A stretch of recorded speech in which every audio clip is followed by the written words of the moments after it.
আজকে অভাবে পড়িয়া দেখেন আপনার আর ভাই নাই। অনেক সময় তো বর্তমানে মাও নাই, বাবাও নাই। মা বাবা বলে যে নিজেরটা নিজে কইরা খা। বর্তমানে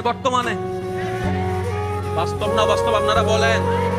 যে ছেলে কামাইতে পারে তারও আদর, তার বউরও আদর, তার ছেলে মেয়েরও আদর, নাতি নাতির বুকে টাইনা নাই। আর যে ছেলে সংসারে টাকা দিতে পারে না তারও দাম নাই, তার বউরও দাম নাই, এমনকি ছোট ছোট বাচ্চা নাতি নাতিরও দাম নাই। কথা বলেন ঠিক না? এই বাস্তবতা মানতে না চালেও মেনে নিতে হবে যারা বুদ্ধিমান আছে, জ্ঞানওয়ালা।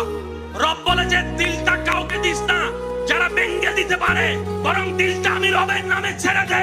আর আমি রব তেমন দয়াবান, পৃথিবীতে বাঙ্গা জিনিসের দাম থাকে না, কিন্তু তোর বাঙ্গা হৃদয়ের দাম তোর মার কাছে না থাকলে, বাবার কাছে না থাকলে, ভালোবাসার মানুষের কাছেও না থাকতে পারে, কিন্তু তোর বাঙ্গা হৃদয়ের দাম আমি রবের কাছে 24টা ঘন্টা আছে। সেজন্য দিলটা সবসময় দিতে হবে কাকে? একটু জোরে বলেন, আরো জোরে, আরো জোরে। বান্দা হিসেবে